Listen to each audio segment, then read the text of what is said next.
మస్తు శ్రీ రాజశ్యామలాంబ సహిత దశమహావిద్య ఆలయం స్వర్ణ దేవాలయం గోల్డెన్ టెంపుల్ నిర్మాణం కొరకు లోకక్షేమార్థం దశమహావిద్య మహాయాగం 11 లక్షల కొబ్బరికాయలతో లక్ష్మీ గణపతి హోమం మరియు 11 కోట్ల కుంకుమార్చన కనక మహాలక్ష్మి కుంకుమార్చన సత్తుపల్లి శ్రీ లక్ష్మీ గణపతి ఆలయమునందు 108 రోజుల పాటు నిర్వహించబడును. ఈ కార్యక్రమంలో భక్తులందరూ పాల్గొని తీర్థ ప్రసాదములు స్వీకరించి భగవత్ కృపకు పాత్రులు కాగలరని మనవి. స్వర్ణ దేవాలయ నిర్మాణము మహాసంకల్పం, సాహసోపేతమైన నిర్ణయం. ఇది అమ్మ నిర్ణయం, ఇది దైవ సంకల్పం, భక్తుల శిష్యకోటి సంకల్పం.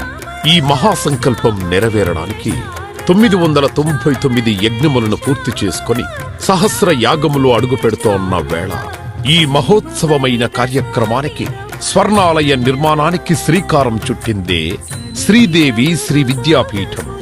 గణపతి శరణాగతి అంటూ దైవాన్ని స్మరిస్తూ ఈ కార్యక్రమాన్ని రూపురేఖలు తీర్చిదిద్దడానికి భక్తులు ఈ యజ్ఞాన్ని నిర్వహిస్తున్నారు. ఈ స్వర్ణాలయ నిర్మాణానికి స్థలదాతలు, విగ్రహదాతలు, నిర్మాణదాతలు, పోషకులు, రాజపోషకులు, మహారాజ పోషకులు, భక్తులు సహాయ సహకారములు అందించి తెలంగాణ ప్రాంతంలో ప్రతిష్టాత్మకంగా ఈ దేవాలయ నిర్మాణాన్ని చేయడానికి ఇంటికొక పువ్వు ఈశ్వరుడికొక మాల అన్నట్లుగా అందరూ సహాయ సహకారాలు అందించవలసిందిగా కోరుతున్నాం.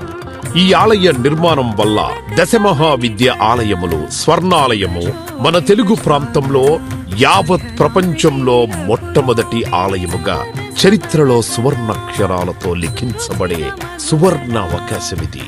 అంతేకాకుండా దశమహావిద్య ఆలయ నిర్మాణం ద్వారా ఎవరెవరికి ఎలాంటి విద్యతో ఏ అవసరం వచ్చినా ఆ విద్యా సంబంధమైన దేవతలను ఏకకాలంలో అర్చించి సేవించి దర్శించి అమ్మ కృపకు పాత్రులవ్వడానికి ఈ ఆలయం ఎంతో మార్గదర్శకంగా ఉంటుంది అనడంలో ఎటువంటి అతిశయోక్తి లేదు.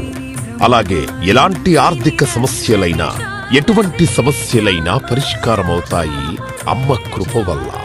కలిపురుషుడి యొక్క ప్రభావం చేత కలియుగంలో ప్రకృతి వైపరీత్యములు, ప్రకృతిలో అనేక రకాల గ్రహగతుల చేత మానవుడి జీవితం ప్రశాంతం లేకుండా జీవితాన్ని గడుపుతూ దినదిన గండం 100 ఏళ్ల ఆయుష్ అన్నట్లుగా ప్రతిక్షణం మనసు ప్రశాంతత లేకుండా కలి ప్రభావం చేత ఎటువంటి పూజలు, ఎటువంటి యజ్ఞాలు, ఎటువంటి సాధనలు చేసినా కూడా సరైన ఫలితాలు లేక అంధకారంలో కొట్టుమిట్టాడుతున్నట్టుగా, అన్ని ఉన్నా ఏదో కోల్పోయినట్లుగా జీవితానికి సుఖం లేకుండా కాలము గడుపుతున్న జీవకోటికి కామకోటి పరమాచార్యుల యొక్క, జగద్గురువుల యొక్క, అస్మద్గురువర్యుల యొక్క ఎన్నో కోట్ల తపశ్శక్తిని ధారాధత్తం చేసి ఈ ఆలయ నిర్మాణం చెయ్యడానికి మహాసంకల్పం చేసినాము. పూర్వజన్మలో దాన ధర్మాలు చేయడం వల్ల ఈ జన్మలో దాన ధర్మాలు చేసే శక్తి మనకు లభించింది. అటువంటి శక్తి కలిగి ఉండి కూడా దాన ధర్మములు చేయకపోతే ఈ జన్మకు చరితార్థం లేదు. మనవంతు దాన ధర్మాలు చేస్తే, ఎటువంటి దాన ధర్మాలు చేస్తే అత్యంత ఉత్కృష్టమైన పుణ్య ఫలితం లభిస్తుందో అటువంటి పుణ్య ఫలితం లభించే అవకాశం ఈ స్వర్ణ దేవాలయ నిర్మాణంలో భాగస్వాములవ్వటం. పూర్వజన్మ సుకృత ఫలితం ఉంటే గాని ఈ ఆలయ నిర్మాణంలో భాగస్వాములు కాలేరు, అమ్మ సేవలో పాల్గొనలేరు, అమ్మ సేవలో తరించలేరు. ఒకవేళ తరించాలని ఆశ ఉన్నా కను ప్రభావం వల్ల మిమ్మల్ని కర్మల వైపు ఆ కలి ప్రభావం ముందుకు తీసుకుని వెళుతుంది తప్ప దైవ మార్గంలో నడిపించడానికి ఎట్టి పరిస్థితుల్లో మన మనస్సును ఒప్పుకునేలాగా చెయ్యదు. అయినప్పటికీ వాటన్నిటినీ దాటుకొని అపర దేవత సేవలో పాల్గొనటం, ఎంతో మంది భక్తులు ఇప్పటికే ముందుకు రావటం, మేము ఈ దేవాలయ నిర్మాణంలో భాగస్వాములవుతాం. శ్రీ రాజశ్యామల సహిత దశమహావిద్యా స్వర్ణాలయం నిర్మాణ మహాసంకల్పం శ్రీదేవి శ్రీ విద్యాపీఠం శ్రీ లక్ష్మీ గణపతి ఆలయం సత్తుపల్లి కంచికామకోటి పీఠ సంప్రదాయం 9948897652 7277772229.